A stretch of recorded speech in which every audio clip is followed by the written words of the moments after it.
Welcome back. We are on chapter 4, and chapter 4 is what's possible, the nature of this quantum technology, dreaming, and dealing with what's right in front of you. So it's really starting to look at the avatar and its abilities as a quantum technology.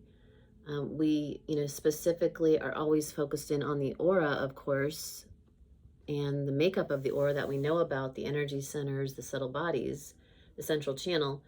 But we also really are going to focus in more on the quantum projector and the quantum reactor, the movement that comes from the heart, torus, and how that's separate from the movement that's generated from the brain activity.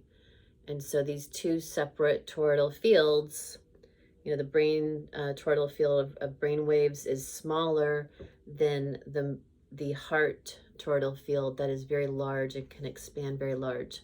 And so this is literally driving the avatar, you are driving the avatar, but also driving the reality from what you focus on and the feelings that are connected. So heart mind coherence is the key to unlock these higher abilities and to be able to drive easier to instant quantum projection and actualizations, manifestations. And when we're working with the body and working with the physical realm in the daytime, typically, this takes a lot of focus and to lighten the physical body, starting to understand it, that it is it's also seen as different formations, different organs, etc. But truly it is light particles. And so the more we raise our frequency, we do the cleanses that are necessary around us physically in our homes, our spaces, our cars, and we do the cleanses necessary inside the body that we uniquely require. We do the mind cleansing, the emotional cleansing, the looking at what's clinging us to lower dimensional realities and quantum entanglements with lower version self or projections or arrangements, relationships. Then we have the, more ability in the daytime when we're going to use our body to go ahead and work with the reality.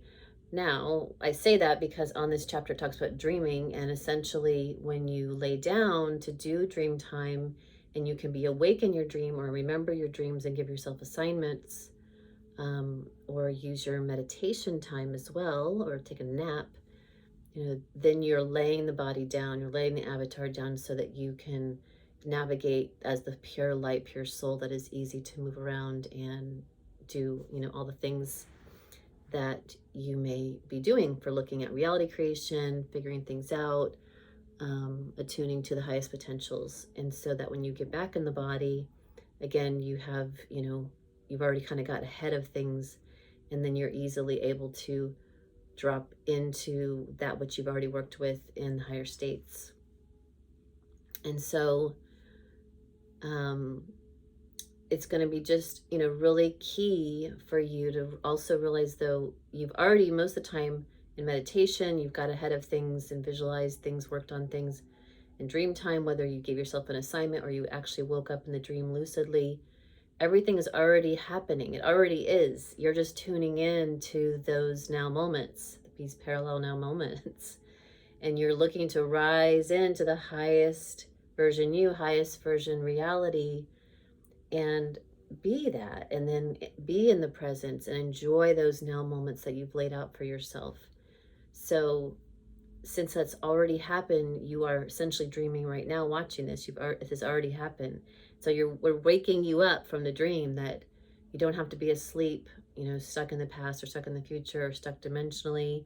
You can be fully present, omnipresent, awake to this dream, and be able to maneuver as your amazing aura, the soul that you are, gets to go ahead and utilize and remember its abilities. So that's what we're talking about in chapter 4. And lastly, it's about getting, attending to what's right in front of you. All your answers are being brought back to you, biofeedback in front of you in this holographic experience in the aura and beyond, meaning your 6-foot aura is like a hologram screen. you're projecting it out and you're stacking up the light and waving it with emotions that are coherent with those visualizations. And even if they're not, they're seemingly lower emotions, they're still creating a subset that's fractaling out whatever that version of reality for the highest version. Consciousness doesn't see things are bad or good. It just sees things for the frequency subset that it is. So the more you awaken, to love and choose to be true, be ethical, be whole, be kind, be in service, you start rising into these higher projections. And when you still have these things biofeedback to you, that's those things you want to deal with. It's right in front of you, and if it's not something that feels good, or you're being shown something you're still working with, then go ahead and look at it. Find the conception point, find out where it's coming from. It might be, something very personal to you at the soul level. It might be mass mind, group karma. It might be you're cycling back around something because you're working with a group to rise together. All these things can also be projected back to you when it seems like, oh, I've already dealt with this. Why is this coming back again? Well, it's coming back again sometimes for you just to hold space and be loving and kind and compassionate and offer any clarity and understanding that you can. Okay, so go ahead and read that chapter, and we'll see you soon.